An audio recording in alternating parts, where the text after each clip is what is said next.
Okay, so um, for the histology project, I chose to do cardiac muscle. Sorry if I have sorry if I'm quieter or if I have to cough or something. I have a little bit of a sore throat. I'm also sorry for turning this in a little bit late. I know it was due a couple days ago. But with that, let's get into it. So, a little bit about the background of histology to start. Histology is the study of tissues at the cellular level. Tissues are composed of cells and the macromolecules secreted to form the extracellular matrix. So that's a little bit what we're looking at with this project. There's four fundamental types of tissues: muscle cells, or muscle tissue, which is the type of tissue that I'll be looking at because I am doing cardiac muscle, nervous tissue, epithelial tissue, and connective tissue. So organs are well-organized combinations of these tissues. So an example of that would be like the heart, for my example, because the heart is made up of a bunch of cardiac muscle. Um, so that's an example of that. And then the purpose of this lab or project was to create slides of the sectioned and stained human tissue sample and then create a high quality micrograph to analyze. So I got that coming up in my presentation here.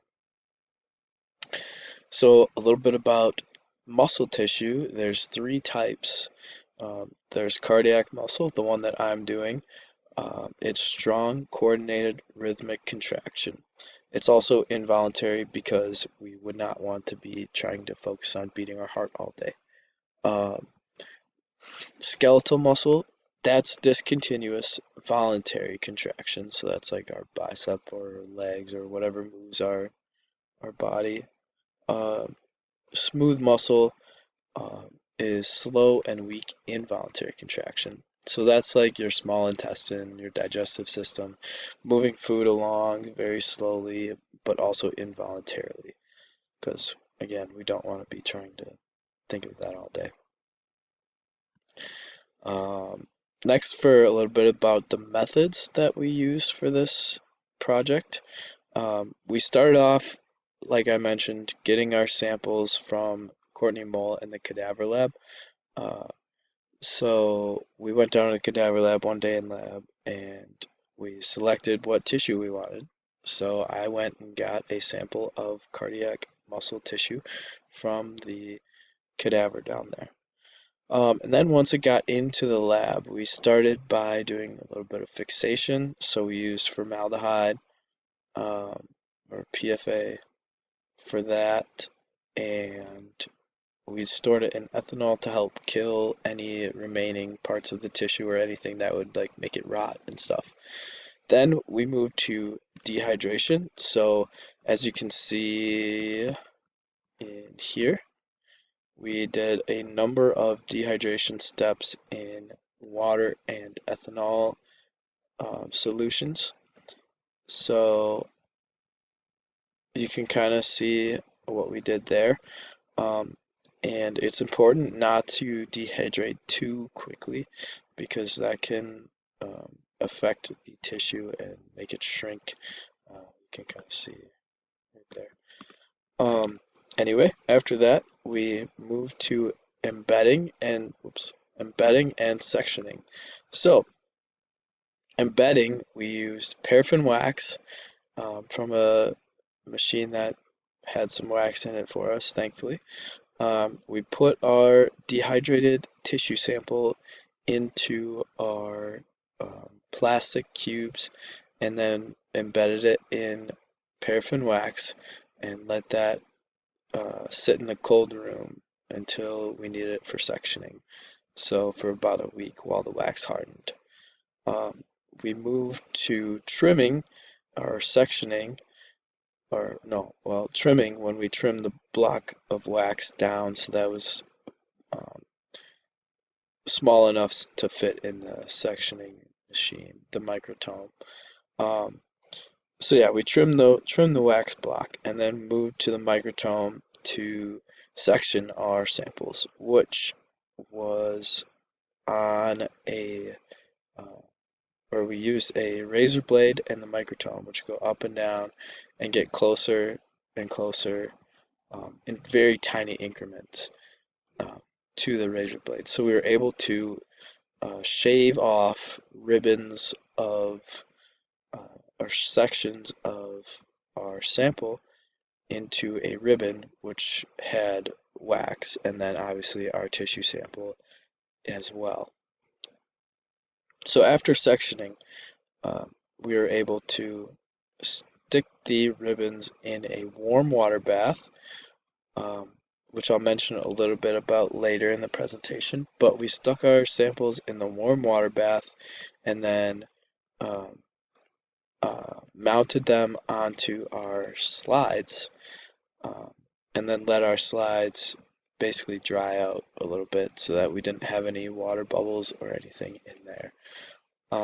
After mounting, we then moved into the staining section of the lab, and there's different stains to use for different tissue types, but for my cardiac muscle tissue, I used hematoxylin and eosin stain. So in my images that you'll see in a little bit in my presentation, you'll see the nuclei are a darker purple color, which is from the hematoxylin, and then the eosin stains the rest of the cell, the connective tissue, light pink. So we went through a series of different uh, ethanol washes for deparaffinization, and then also used a number of solutions in the staining process that you can see through this uh, lab guide. It took a lot of time, and thank you to Tyler because I actually had to leave towards the end of these steps here, and he finished up our slides because we were staining ours together. So thank you to Tyler. I was there for the majority of the staining though. Um, and then he was able to put the cover slip on them and they dried overnight and we were able to get images on the microscope. So those were the brief methods, and now I'll show you the pictures that we got. So I got this first one on 10 times magnification, and I got this one not because I could like identify things, but because I could clearly see that in this tissue sample you can tell that it folded over. So the water bath was supposed to prevent this. It was supposed to allow the tissue to spread out and lay flat, but you can see in this one that the tissue actually folded over itself here. So you can see where it kind of goes the same direction here, same direction here, but then it like changes direction, so it folded over. So I just thought that was cool, and I added it in my slideshow.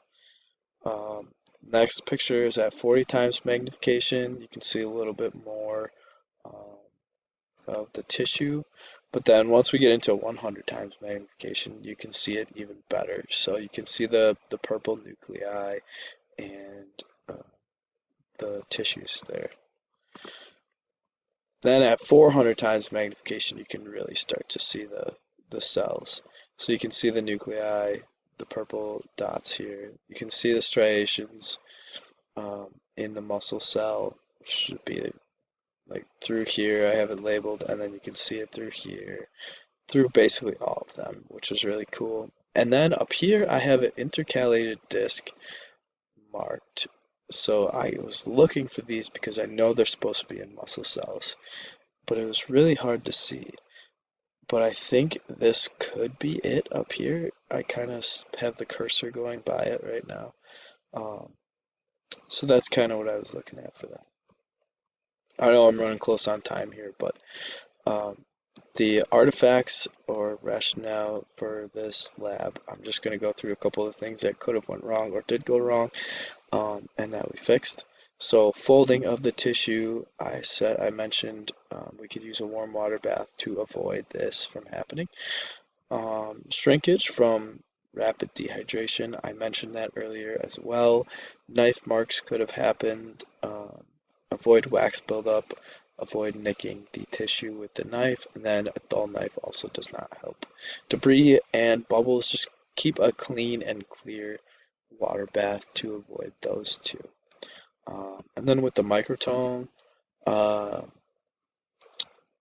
oftentimes it'll have a hard time making ribbons because they'll get rolled up so tightly. You just have to adjust the thickness of the uh, slices that you're getting. So we moved ours to 8 micrometers, I believe. So in conclusion, this lab was very successful. I was able to um, select my tissue sample and get it all prepared and ready for um, what's that called? It's ready to get it embedded in the wax and then sectioned and mounted onto a slide and then stained. And then we were able to get images of it, which actually turned out really good. I was pretty happy with the images that I got of my tissue. I could see most of the cell parts that I was looking for, and overall, I just thought it was really cool to see those cells under the microscope and the work that we did actually show up on the slides, so that was really cool. And then the references I have is just the lab handout. So I went about a minute and a half over time. Sorry about that, but thanks for still accepting this, and thank you for a great semester. Even though we had some changes in the semester, or we're learning, you're still learning, it's okay. I appreciate everything you do for us and everything you've done this semester, and it really has been a good semester. So thank you.